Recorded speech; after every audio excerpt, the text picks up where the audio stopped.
பிரபன்ன பாரிஜாத்தாய தோத்ரவேத்ர ஏகபாணயே ஞான முத்ராய கிருஷ்ணாய கீதாமிருத துகே நமக.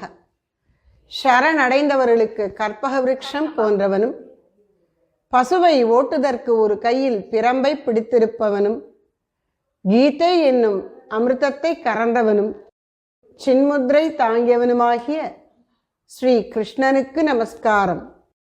ஜனனீம் சாரதாம் தேவீம் ராமகிருஷ்ணம் ஜெகத்குரும் பாதபத்மே தயோஸ்ருத்வா பிரணமாமி முகுர் முகுஹு. அகண்ட மண்டலாகாரம் வியாப்தம் ஏன சராச்சரம் தத்பதம் தர்ஷிதம் ஏன தஸ்மை ஸ்ரீ குரவே நமக.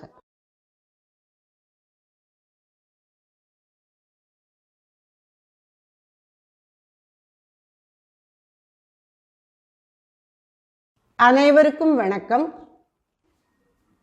விவேக சேவா இன்டர்நேஷனல் அமைப்பினுடைய சார்பிலே இந்த சத்சங்கத்திலே கலந்து கொள்வதிலே, இந்த ஜூம் மீட்டிங் வாயிலா உங்களோடு தொடர்பு கொள்வதிலே நான் மிகுந்த மகிழ்ச்சி அடைகிறேன். இன்னும் சில நாட்களிலே, 7-8 நாளிலே அருளன்னை ஸ்ரீ சாரதா தேவியாருடைய ஜெயந்தி தினம் வருகிறது. அந்த புண்ணிய தினத்தினுடைய நினைவா அன்னையாரை பற்றி சில வார்த்தைகள் சொல்லலாம்னு நினைக்கிறேன். இப்போ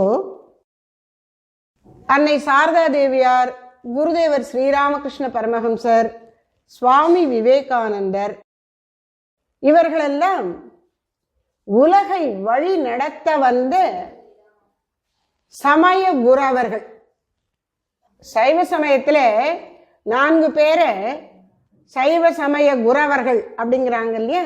அது மாதிரி உலகை வழிநடத்த வந்த ஆச்சாரிய புருஷர்கள் தான் ஸ்ரீ ராமகிருஷ்ண பரமஹம்சர், அன்னை சாரதா தேவியார், சுவாமி விவேகானந்தர்.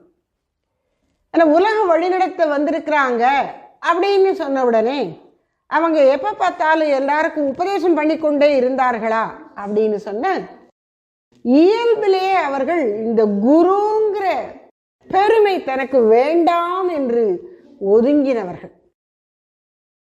ஆனா ஒரு புஷ்பம் மலர்ந்தா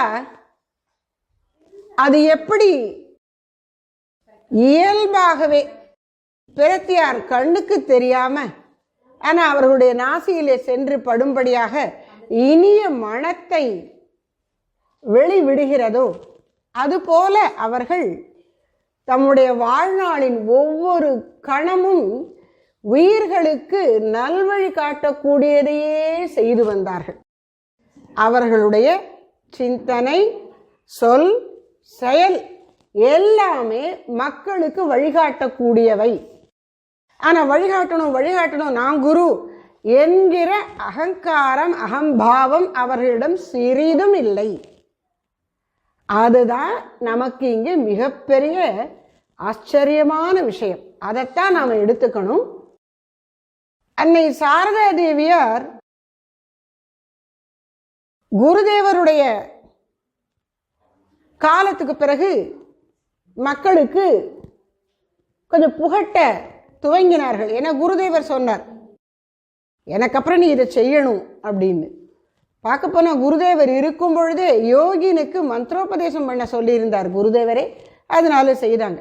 அப்படி சிறப்பு பெற்றவர்கள் அவர்கள். ஆனா பிறந்த நாள் முதற்கொண்டு யாருக்கும் சொல்லிக் கொடுக்கணுங்கிறதுக்காக இல்லாம இயல்பா அவர்கள் நடந்து கொண்டதே நமக்கெல்லாம் பாடம். அதைத்தான் நாம் இப்ப கருதணும். அவர்களுடைய வாழ்வே மேலாம் பாடம்.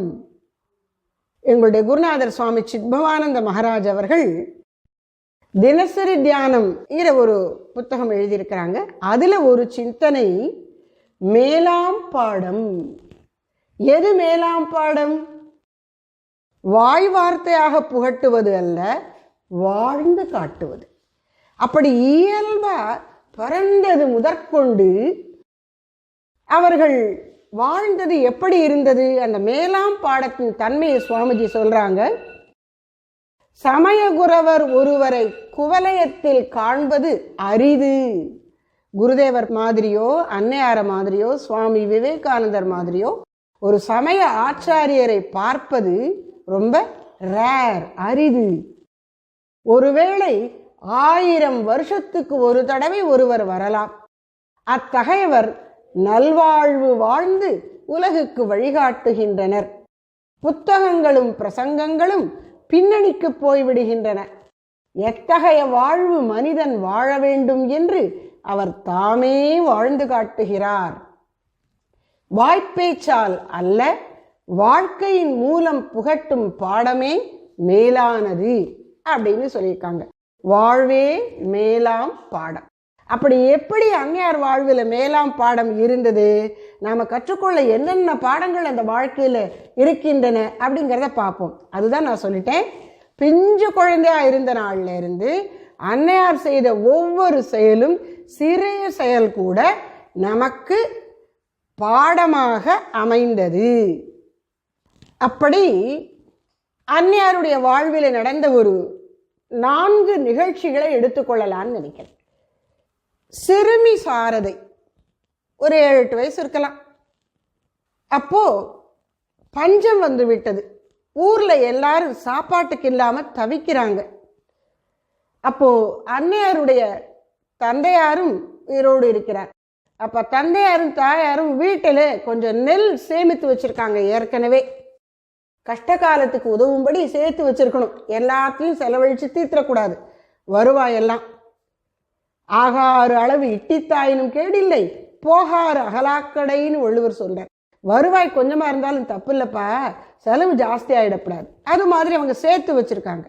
இப்போ ராமச்சந்திர முகர்ஜி சொல்றார், ஜனங்கள் எல்லாம் கஷ்டப்படும் போது நாம இந்த நெல்லை சேர்த்து வச்சு என்ன பண்ண அவங்களுக்கு கொடுப்போம் அப்படின்னு சொல்றார்.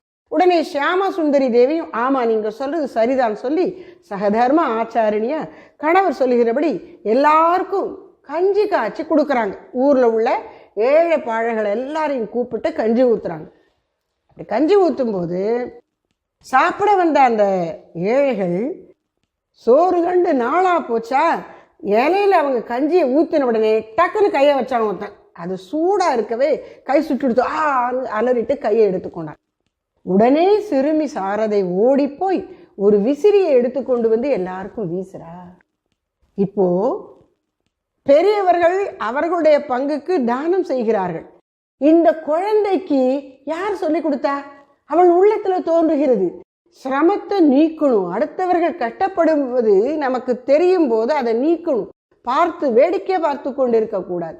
இயல்பாகவே அந்த குழந்தை அந்த பிஞ்சு வயசுல அவர்களுக்கெல்லாம் வீசுகிறாள். அந்த உணவு எளிதிலே அவர்கள் உண்ணும்படி எல்லாருக்கும் வீசுறாளாம். அப்போ சேவைக்காகவே வந்திருக்கிறேன்னு சொல்றாங்க. ராணி மகாராணியாக அகிலாண்ட நாயக்கியாக ஜம்முன்னு உட்காந்துட்டு அடுத்தவங்களை வேலை வாங்கலாமே, அப்படி வாங்கல. நான் உங்களுக்கு கைங்கரியம் செய்ய வந்திருக்கிறேங்கிறாங்க. அன்னையாருடைய நாமத்துல ஒண்ணு, ஓம் பக்த கிங்கர்யை நமக. பக்தர்கள்ட்ட போய் என்ன வேணும் உங்களுக்கு, நான் என்ன செய்யட்டும் கேட்டு கேட்டு செய்வாங்களாம். அப்படி சேவையே வடிவெடுத்து இருந்தார் என்பதை சிறு வயதிலேயே காண்பித்தார் அன்னை சாரதை, அந்த சிறுமி சாரதை. சரி, இது ஒரு அற்புதமான நிகழ்ச்சி. நல்லா நினைவு வச்சுக்கோங்க. யாருக்கு இதை சொல்லிக் கொடுக்கணும், பின்னாடி அவங்க தெரிஞ்சுக்கிட்டோம், அதுக்காக நான் செய்கிறேன் அப்படின்னு அந்த குழந்தை நினைக்கல. இவங்க கஷ்டப்படுறாங்க, நான் உதவி செய்யணும் என்று உதவ போனான். அடுத்து கொஞ்சம் 18 வயது இளம் பெண்ணாக வளர்ந்திருக்கிற இளநங்கை சாரதையை பார்க்கிறோம். அவர்களுடைய வாழ்க்கையில இப்போ என்ன நிகழ்ச்சி நடக்கிறது அப்படின்னா, குருதேவருக்கும் சாரதைக்கும் விவாகமாகி 12 ஆண்டுகள் கடந்து விட்டன. அவர் காளி கோயிலிலே அம்பாளுடைய அர்ச்சகராக இருந்து கொண்டிருக்கின்றார். அம்மா அம்மா அம்மா என்று காளியை அழைத்து அழைத்து பைத்தியம் போல இருக்கிறார்.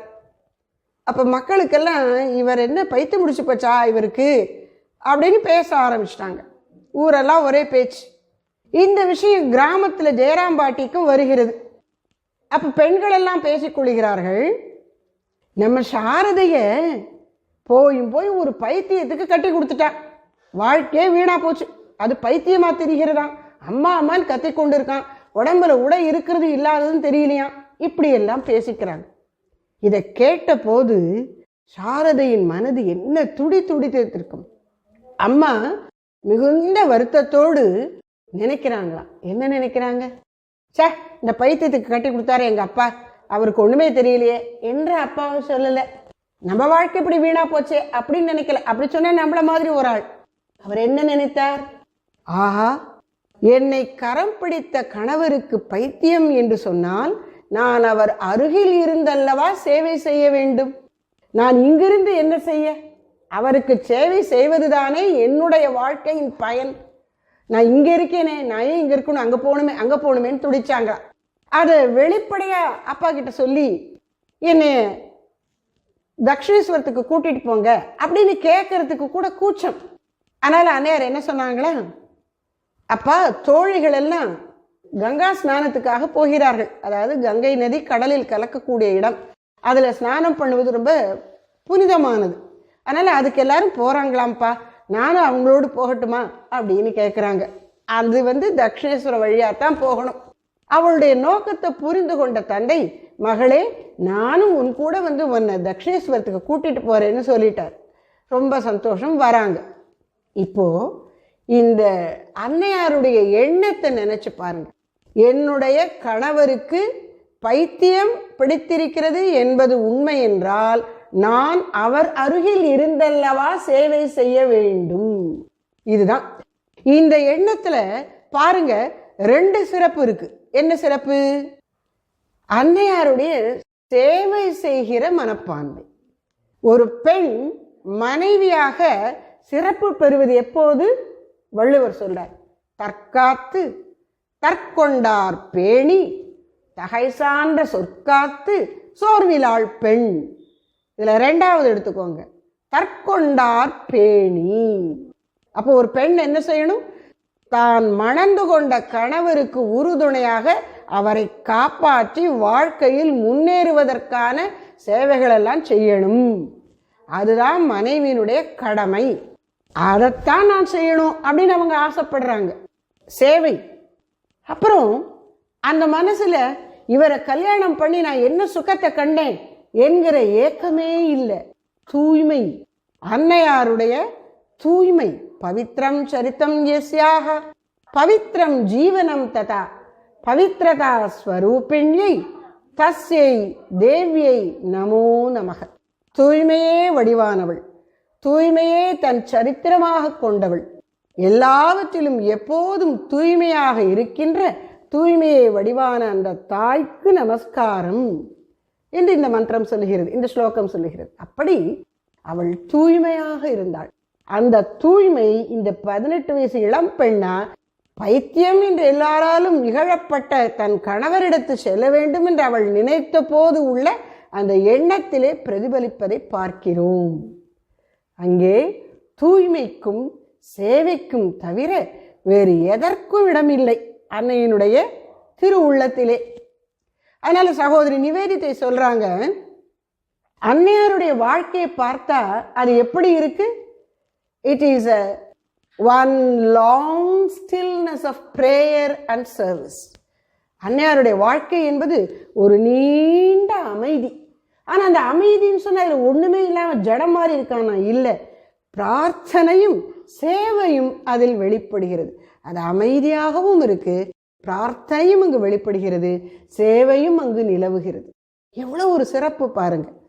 பக்தி உணர்ச்சி அது பிரார்த்தனை, அது அமைதி, அதைத்தான் நாம் எல்லாரும் தேடுறோம். அதுக்கு நடுவில் செயல்பாடு, பிறருக்கு உதவக்கூடிய சுயநலமற்ற சேவை. இத்தகைய சிறப்பு கொண்டவராக அன்னையார் விளங்கினார். அதை இந்த நிகழ்ச்சியில பார்க்கிறோம். அப்போ இது எதுலேயுமே நல்லா நினைவு வச்சுக்கோங்க. உலகத்தில் இருக்கிறவங்களாம் என்னை முன்மாதிரியா நினைக்கணும் அப்படின்னு நினைச்சாங்க. அவங்க உலகத்தை பற்றின எண்ணமே இல்லை. ஆனால் முழுக்க முழுக்க இந்த உலகத்திற்கு பயன்படக்கூடிய நலன் செய்யக்கூடிய பெருவாழ்வாக அது மிளிர்ந்தது. இன்னொரு நிகழ்ச்சி, அதாவது குருதேவர், அன்னையார், சுவாமிஜி, ஆதிசங்கரர் போன்ற மகான்களுக்கு உள்ளத்துல வேறுபாட்டு உணர்வே இருக்காது. மக்களுக்குள்ள ஏற்றத்தாழ்வுகள், ஜாதி போன்ற வேறுபாடுகள் பார்க்க மாட்டாங்க. பணக்காரன், ஏழை, படித்தவன், படிக்காதவன் இதெல்லாமும் அவர்களுக்கு ஒரு பொருட்டு இல்லை. அதிகாரத்தில் இருப்பவன், ஒன்றும் கையாலாகாதவன் அப்படி அவங்க பார்க்கறது இல்லை. அந்தந்த ஜீவனை தன்னுடைய பிள்ளை போல பார்த்து அவர்களுக்கு என்ன வேண்டுமோ அதை கொடுத்தார்கள். அப்படிப்பட்ட பேரன்பு கொண்டவர்கள். அப்ப அவங்க உள்ளத்துல வேறுபாடு இல்லாததுனால யாரை குறிச்சும் அவர்கள் இந்த ஜாதி, பிறப்பு இதை பத்தி எல்லாம் பேச மாட்டாங்க. ஆனா அன்னையாரை சுற்றி இருந்த கூட்டம் எப்படிப்பட்டது? அவங்க கூடவே வாழ்ந்த பெண்மணிகள் சாதாரண பெண்கள். அதனால அவங்களுக்கு ஒருத்தருடைய அடையாளம். இப்ப பயோடேட்டான்னா ஒரு வேலைக்கு போறதுக்கு நம்முடைய ரெஸ்யூம் சொன்னா என்னென்னமோ சொல்றோம். ஸ்கூல் காலேஜில் படிக்கும் பொழுது அவரவர் டேட்டாலாம் கேட்கறத கொடுக்குறாங்க. அதில் சில இடங்களில் ஜாதி கேட்டிருக்கும், பல இடங்களில் கேட்டிருக்காது. டெக்னிக்கல் குவாலிஃபிகேஷன் என்ன வேணுமோ அதை கேட்பாங்க. முன்பெல்லாம் எப்படி ஒருத்தரை பார்க்கும்போது, அறிமுகப்படுத்திக் கொள்ளும்போது, அவரை பற்றி தெரிய வரும்போது அவர் என்ன ஜாத்தின்னு சொன்னால் அதுலேருந்தே அவருடைய தொழில், அவருடைய மனப்பான்மை, அவர் எப்படிப்பட்ட நண்பர்கள் குழாம் வச்சிருப்பார் எல்லாமே தெரிந்துவிடும். அதனால அதை ஒரு அடையாளமாக வச்சுருந்தாங்க. அதனால ஜாத்தியை கேட்டுறது அல்லது ஜாத்தியை தெரிந்து கொள்வது இது ரொம்ப முக்கியமாக நினைச்சாங்க ஒருத்தரை பற்றி தெரிஞ்சு கொள்வதற்கு.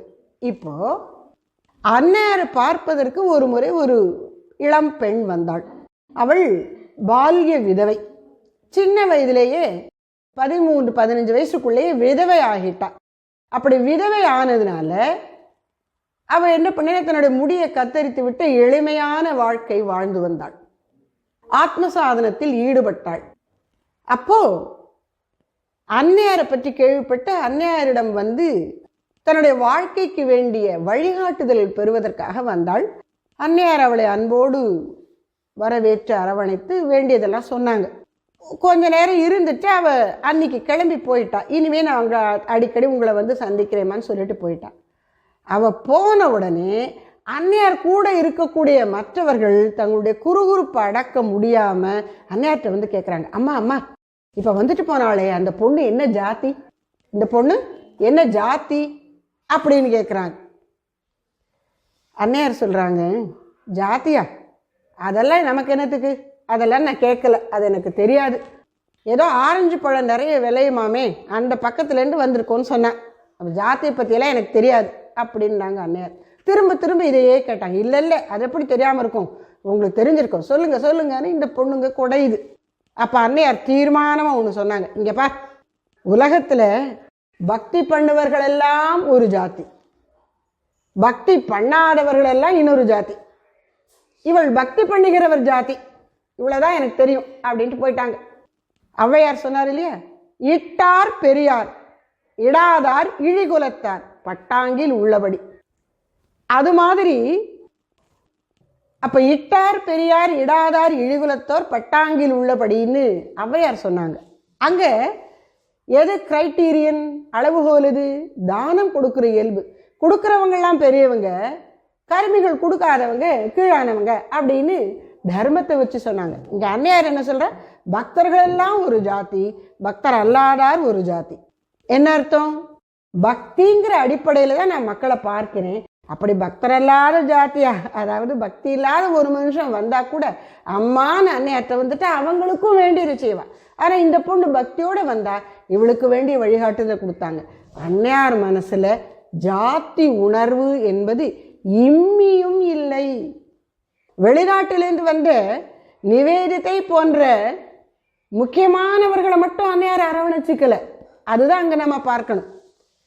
சாதாரணமான மக்கள், மற்றவர்களுக்கு முக்கியமில்லாதவர்கள், ஏழைகள், எளியவர்கள், எப்படிப்பட்டவர்கள் வந்தாலும் அத்தனை பேரையும் அன்போடு அரவணைத்து கொண்டார் அன்னை சாரதை. அங்கே ஜாதி பேதமே இல்லை, மதத்தை பற்றிய பிரச்சனை இல்லை. அம்ஜத் பற்றின கதை தெரியும் உங்களுக்கு. அதே மாதிரி எத்தனையோ ஏழை பெண்கள்லாம் அன்னையை பார்க்க வராங்க. ஒரு பொண்ணோட குழந்தை அசிங்கப்படுத்துகிறோம், அந்த இடத்த அன்னையாரே சுத்தம் பண்ணி இப்படி பார்க்குறோம். அப்போது அன்னையார் உள்ளத்தில் ஜாதி உணர்வு சிறிதும் இல்லை. திரும்பவும் இங்கே நாம் கவனிக்க வேண்டியது, இங்கே உபதேசம் பண்ணுறதுக்காக எதுவும் செய்யலை அன்னையார். இயல்பாகவே இந்த நற்குணங்கள், உயர்ந்த மனநிலைகள் வெளிப்படுகிறது. வேதாந்த ஞானம், அதாவது அகம் பிரம்மாஸ்மி அப்படிங்கிற ஞானம் ஒருவனுக்கு ஏற்பட்டிருக்கு அப்படிங்கிறது வெளியில பார்த்தா எப்படி தெரியும்? அன்னையாரே சொல்றார், ஒருத்தன் ஞானினா என்ன, 2 கொம்பா முளைச்சிடும்? கொம்பு முளைக்காது. வெளியில பார்க்குறவங்களுக்கு எந்த அடையாளமும் தெரியாது. ஆனா உண்மையாவே அவர்களுடைய அந்த ஞானத்தின் விளைவாக நடைமுறை வாழ்க்கையிலே எல்லா உயிர்களிடத்தும் அன்பு செலுத்துவார்கள். சர்வபூத ஹிதே ரதாகா கீதையில சொல்றது. அப்போ ஞானியினுடைய அடையாளம் வேறுபாடு பார்க்காமல் எல்லோரிடத்திலும் அன்பு செலுத்துவது. அதைத்தான் இங்க பார்க்கிறோம். உபதேசிக்க வேண்டும் என்று நினைத்து கொண்டு அன்னை பேசவில்லை, இயல்பாக அப்படி வாழ்ந்தார்கள். இன்னொரு நிகழ்ச்சி, ரொம்ப சின்ன நிகழ்ச்சி, ஆனா எனக்கு மனசுல ரொம்ப டச் பண்ணின ஒரு நிகழ்ச்சி. ஒரு முறை ஏதோ ஒரு விசேஷம், அந்த சந்தர்ப்பத்தில் கங்கை கரையில புரோகிதருக்கு ஏதாவது தானம் கொடுக்கணும் அப்படின்னு ஒரு சம்பிரதாயம். அந்த சூழல்ல அன்னையார் கங்கை கரைக்கு போய் ஸ்நானம் பண்ணிட்டு அங்கு இருக்கக்கூடிய புரோகிதர் ஒருவருக்கு ஒரு பெரிய மாம்பழமும் ஏதோ கொஞ்சம் பணமும் கொடுக்கிறார். மாம்பழமும் பணமும் அந்த புரோகிதருக்கு அன்னையார் கொடுக்குறாங்க. அப்படி கொடுக்கும்போது ஒரு வார்த்தை சொல்றாங்க. என்ன சொல்றாங்க? பெரியவரே, இந்த பழத்தை உங்களுக்கு தானமா கொடுக்கும் போதே இந்த தான புண்ணியத்தையும் சேர்த்து கொடுக்குறேன் அப்படின்னு சொல்லி நமஸ்காரம் பண்றாங்க. அந்த புரோகிதரை அன்னையார் கைகூப்பி வணங்கி கொண்டு, இந்த பழத்தை மட்டும் உங்களுக்கு நான் கொடுக்கல, இந்த தான பலனையும் சேர்த்து கொடுக்கிறேன். பலம்னா பழம், தான பலனுக்கும் பலம். அப்போ பழம் தான பலன் ரெண்டையும் கொடுக்கிறேன் அப்படிங்கிறார். இது எவ்வளவு பெரிய விஷயம் பாருங்க. நிஷ்காமிய கர்மயோகம் அப்படின்னா என்ன? இதுதான். அதாவது ஒரு செயலை செய்தா அந்த செயலுக்கு ஒரு பலன் அல்லது விளைவு இருக்கும். அதுவும் சில பூஜை புனஸ்காரங்கள், சில விஷயங்கள்லாம் செய்யும் போது எனக்கு இன்ன பலன் கிடைக்கணும் என்று பிரார்த்தனை பண்ணி வேண்டிக் கொண்டு காரியம் செய்யறது உண்டு. பெரும்பாலான காரியங்கள் அப்படித்தான் இருக்கு. அந்த பலன் நமக்கு வரணும். நாம வேலை பார்க்குறோம், நம்ம சம்பாதிக்கிறோம், நாம அனுபவிக்கிறோம். ஒரு கோயிலுக்கு போகிறோம். ஒரு கோயிலுக்கு நாங்கள் போயிருந்தோம், வழிபாட்டுக்காக மீனாட்சி அம்மன் கோயிலுக்கு போயிருந்தோம் மதுரையில். அப்போ ஒரு பக்தர் வந்தார். வந்து என்ன பண்ணினார், இந்த இவ்வளவு ஒரு ஒரு சான், ஒரு முழங்குடலை, ஒரு சான் பூ, கொஞ்சம் நல்ல நெருக்கமாக அழகாக கட்டி இருந்தது, முல்லைப்பூ. அதை கொடுத்தார். அம்பாளுக்கு சாத்துங்கன்னு சொன்னார். சொல்லிட்டு 7 பேரோட பேர் நட்சத்திரம்லாம் சொல்கிறாங்க. குடும்பத்தில் உள்ள எல்லார் பேரையும் சொல்கிறார். ஒரு சான் பூவை அம்பாளுக்கு சாத்திட்டு, நீ எனக்கு பிரத்தியா என் குடும்பத்தில் உள்ள எல்லாரையும் காப்பாத்து அப்படின்னு நம்ம கேட்குறோம். நம்ம மனப்பான்மை அப்படித்தான் இருக்கு. கோயிலில் போய் எதுக்கு இந்த பூஜைகள் எல்லாம் கொடுக்குறோம்? அதுக்கு பலன் என்ன? நீ காப்பாற்றணும், எனக்கு இன்னென்ன கஷ்டங்களை நீக்கணும், இன்னென்ன சுகங்களை கொடுக்கணும்னு நம்ம எதிர்பார்க்கிறோம். இது காமிய பக்தி. மனுஷங்கள்ட்டையும் அப்படிதான் பழகிறோம். அன்னையார் என்ன சொல்லிட்டாங்க? இந்த தான பலனையும் உனக்கு கொடுத்துட்டேன், இந்த வெறும் பழம் இல்லை பழமும் கொடுத்துட்டேன். நாங்கள் என்ன அர்த்தம்? நிஷ்காமியம், எனக்கு பிரதியாக எதுவும் வேண்டாம் அப்படின்னு சொல்றாங்க. இது இந்த ஒரு நிகழ்ச்சியிலையா? இது எப்படி வந்தது? ஏன் இப்படி சொல்லணும்னு அவங்களுக்கு தோணுச்சு? முழுக்க முழுக்க அவர்கள் மனது இந்த மாதிரி இருக்கு, அதனால அவங்க அப்படி சொல்றாங்க. என்றைக்கும் யாருக்காகவும் எதற்காகவும் செய்த எந்த செயலுக்கும் எனக்கு பலன் வேண்டும் என்று அந்த உள்ளம் கேட்டதே இல்லை. குருதேவர் அன்னையாருக்கு 14 வயது சிறுமியா அன்னையார் இருக்கும்போது ஒரு தடவை பார்க்க வரார். அப்ப சொல்ற, அம்புலி மாமாவை பார்த்தியா? இந்த சந்திரன் எல்லாருக்கும் மாமா, அது போல இறைவன் நம் எல்லோருக்கும் உரியவன். அதனால நீ இறைவனை வணங்கு, இறைவனையே உன்னுடைய உயிருக்கு உயிரான குரு துணையாக கொள் அப்படின்னு சொல்லி கொடுக்கிறார். அந்த தூய உள்ளம் உள்ள அந்த சிறுமி அதை பற்றி கொண்டு அப்படியே மனசுல வச்சிருக்காளாம். அப்ப சொல்றாங்க அன்னையார், அதை பற்றி பின்னாடி குருதேவர் இப்படி உபதேசித்து விட்டு போன பிறகு எனக்கு எப்படி இருந்தது தெரியுமா? பூரண கும்பத்தை என் இதயத்துல வச்ச மாதிரி இருந்தது. அந்த இதயம் பூரண கும்பமாக நிறை குடம் போல தழும்பாம நிறைவா இருந்தது. இது ஞானத்தின் அடையாளம். ஞானத்தின் அடையாளம் வேறுபாடுகளை பார்க்காத அன்பு செலுத்துவது. ஞானத்தின் அடையாளம் நிறைவாக இருப்பது. அங்க ஆசை, தேவை, எதிர்பார்ப்பு இல்லை. நீங்க எத்தனை நிகழ்ச்சி அன்னையார் வாழ்க்கையில் எடுத்தாலும் சரி, ஒன்னொன்னுல இதை பார்க்கலாம். அந்த பக்தியின் உச்சம், ஞானத்தின் உச்சம். அதனால பெரியவங்க எப்படி வாழ்ந்தாங்க? விசாரம் பண்ணி உண்மை அறிந்தார்கள். இந்த உலகிலே இறைவன் ஒருவனே மெய்ப்பொருள், மற்றெல்லாம் நிலையில்லாதது. இதை அவர்கள் ஆராய்ந்து அறிந்தார்கள். அப்படி அறிந்த பிறகு அதன்படி வாழ்ந்தார்கள். ஆச்சாரம், விசாரத்தை தொடர்ந்து அங்கு ஆச்சாரம் கடைபிடிப்பதுதான் வந்தது. பிரச்சாரத்துக்கு அவர்கள் கிளம்பலை. சரி, இது எதுக்கு எங்களுக்கு சொல்றீங்க? ஆமா, சன்னியாசிகளாக நாங்கள் பிரச்சாரத்துக்கு கிளம்புறோம். நாம எல்லாருமே ஏதோ ஒரு வகையில பிரச்சாரம் பண்றோம். எப்படின்னா, இப்ப 4 பேர் இருக்கோம் நம்ம சேர்ந்து. உங்க குடும்பத்திலே நீங்க, உங்க மனைவி, குழந்தைகள் 2 பேர், 4 பேர். இந்த 4 பேர்ல நிச்சயமா தந்தைங்கிற முறையில, தாய்ங்கிற முறையில நீங்க குழந்தைகளை வழி நடத்தணும். அப்ப இந்த பிரச்சாரம் பண்றதுங்கிறது வந்து விடுகிறது. இதை செய், இதை செய்யாதே அப்படின்னு சொல்றோம். அந்த டீச்சிங், பிரச்சாரம். ஆனா எது சரியான டீச்சிங்கா? இந்த குழந்தை சின்ன வயசுலயே அம்மா அப்பா என்ன பண்றாங்களோ அதை பார்த்துக்கும். அப்பனுக்கு இட்ட சட்டி அவரப்பந்தல்லன்னு ஒரு கதை சொல்லுவாங்க. ஒரு வீட்டுல ஒரு வயசான அம்மா இறந்து போயிட்டாங்க. அவங்க இறந்து போன உடனே அந்த தகனக்கிரியெல்லாம் எல்லாம் முடிஞ்சுது. அப்போ ஒரு பழைய மண் கலையத்தை அந்த சின்ன பையன், அந்த இறந்து போன பாட்டியினுடைய பேரன் எடுத்து கழுவி பத்திரமா எடுத்து வச்சான். உடனே அவங்க அப்பா, சீச்சி இதெல்லாம் எதுக்கு உள்ள வைக்கிற, துறப்போடு. இல்லப்பா, நாளைக்கு உனக்கு வேணுமே, உனக்கு வயசாயிடுத்துனா. அந்த குழந்தை நினைச்சிடுச்சு, வயசானவங்களுக்கு இந்த மாதிரி அந்த பாட்டி அவங்க அப்படிதான் நடத்தினாங்க. வீட்டுல ஒரு ஓரத்துல போட்டுட்டாங்க, கலையத்துல கஞ்சி ஊற்றி வச்சிருவாங்க, கண்டுக்க மாட்டாங்க. இப்போ வயசானாலே இப்படிதான் செய்யணும் போல இருக்கு நான் நினைச்சுக்கிட்டு, நாளைக்கு உங்களுக்கு வயசான வேணும்லப்பா, அதுக்கு தான் நான் பத்திரமா வச்சிருக்கேன்னு சீரியஸா சொல்றான். அப்ப அந்த குழந்தை எதை கற்றுக்கொண்டான்? நீங்கள் செய்ததை பார்த்து கற்றுக்கொள்ளுகிறது. அப்ப நம்ம எல்லாருக்குமே வாய் வார்த்தையா உபதேசம் பண்ண கிளம்புகிறோமோ இல்லையோ, வாழ்க்கையில் எல்லா சூழல்களிலும் நமக்கு வேண்டியது என்ன என்பதை மகான்களுடைய வாழ்க்கை உணர்த்துகிறது. அப்போ வாழ்வே மேலாம் பாடம். அந்த வாழ்வை எல்லோருக்கும் பயன் தரக்கூடிய நல் வாழ்வாக, உயர்ந்த வாழ்வாக, உன்னதமான வாழ்வாக நாம் வாழ வேண்டும். அது எப்படிங்கிறத வாழ்ந்து காமிச்சிட்டாங்க அருட்திருமூவர், மற்ற பெரியவர்கள்.